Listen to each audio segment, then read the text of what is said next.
All right, let's jump right in. Today, we're going to tackle an old foe, hepatitis A virus, but we're looking at it through a really specific lens.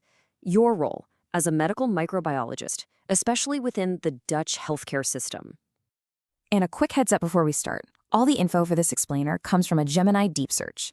If you're someone who likes to get into the weeds of the primary literature, you can find the whole list of sources in the Notebook LM document. We've linked it for you down below. Okay, so let's kick things off with what is, without a doubt, the single most important fact about this virus. It's the one thing that shapes absolutely everything else. Ready?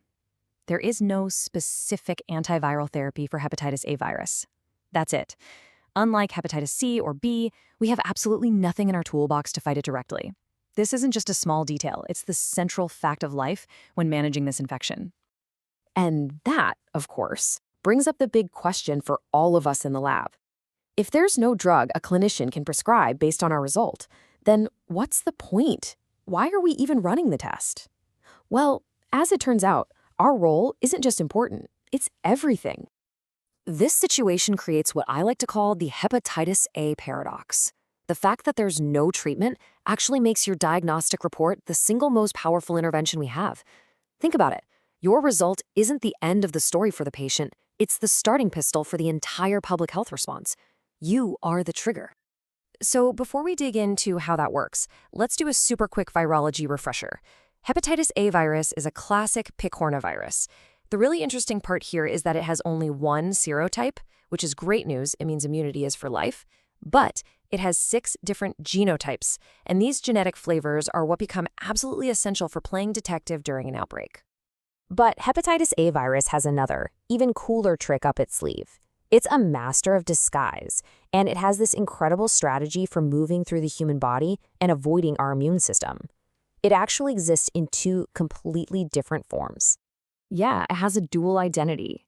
Out in the environment, in stool, you get the classic naked virion. It's tough, it's stable, and it's what causes fecal-oral transmission. But once it gets inside the blood and liver, it becomes a totally different beast. It cloaks itself, becoming what we call a quasi-enveloped virion. So here's the genius of it. The virus literally steals a piece of the host cell membrane as it leaves the liver cell. It's like a spy stealing an enemy's uniform. This cloak has no viral proteins, so it makes the virus completely invisible to our neutralizing antibodies. This is how it sets up shop in the blood for a long time, spreading through the liver, hiding in plain sight. Now, this really clever biology has huge real-world consequences. It leads to a clinical picture that is wildly different based on one simple thing, the patient's age. And this age gap creates a massive challenge for public health. Just look at the difference. In an adult, getting hepatitis A is usually a miserable experience. You get sick, you get jaundice, but in a small child, it's the total opposite. Most kids, over 70% of them, have no symptoms at all, or they're so mild nobody ever notices. And this is the problem. They become silent, walking reservoirs for the virus, spreading it around without anyone even knowing they're sick. And that brings us right back to our lab bench. Because of the silent spread and because there's no treatment, our role completely shifts. We're not just helping one doctor with one patient anymore. We are initiating a community-wide public health intervention. We are the ones who sound the alarm. And the tool for that? Our good old friend, serology. Detecting that anti-hepatitis A virus IgM is still the undisputed gold standard for diagnosing an acute infection. It's fast, it's reliable, and it gives a crystal clear answer. Yes, this person has an active hepatitis A infection right now. So you're probably asking, where does RT-PCR fit into all this? Well, its job isn't routine diagnosis for a single patient. Its true value is for public health. Getting a positive PCR lets us do that genotyping we talked about earlier. And that is absolutely vital for the GGD, allowing them to connect the dots between cases and hunt down the source of an outbreak. This all comes together perfectly in the official Dutch workflow. A patient comes in sick, you confirm the diagnosis with an IgM test, and boom, that positive result triggers the meldingsplicht. It's a mandatory notification to the local GGD. Your lab report is the official act that kicks the entire public health machine into high gear. So once you've pulled that trigger, what happens next? Well, with no antiviral drugs on the table, the entire response pivots to focus on the only 2 things that actually work: supportive care for the sick patient and preventing the virus from spreading to anyone else. The supportive care part, based on the NHE guidelines, is pretty straightforward. Rest, eat well, stay hydrated. But the single most important message for the patient is complete and total abstinence from alcohol.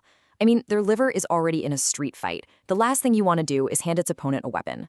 That's a key message. So that's how we help the patient. But for the community, our only real tool to slam the brakes on an outbreak is post-exposure prophylaxis, or PEP. And this whole effort is run by the GGD, based on the contact tracing that was initiated by, you guessed it, your diagnostic report. The RIVM guidelines for PEP are really smart and tailored to the individual's risk. For most healthy people who were exposed, just the vaccine is enough. But for higher risk groups like older adults, people who are immunocompromised, or those who already have liver problems, they get the 1-2 punch, the vaccine for long-term protection plus immunoglobulin for immediate protection. So let's just boil it all down. Takeaway number 1, there is no treatment, period. Takeaway number 2, because of that, your diagnosis is the direct trigger for all public health action. Your job isn't to guide therapy, it's to launch the GDD response. And that leads to the final point. For hepatitis A virus, prevention is the only cure we have. And that leaves us with one final thing to think about. Right now, our role is reactive. We wait for a sick person to show up. But in today's world, with global travel and food being shipped everywhere, the risk of silent spread is only going up. So how do we evolve? How can the lab become more proactive? Maybe with things like wastewater surveillance to try and get ahead of the next outbreak before it even starts. That's all the time we have for this one. If you found this useful, do me a favor and subscribe to the channel for more explainers on all things medical microbiology. And please leave your thoughts and questions in the comments. I'd really love to hear from you. Thanks for watching.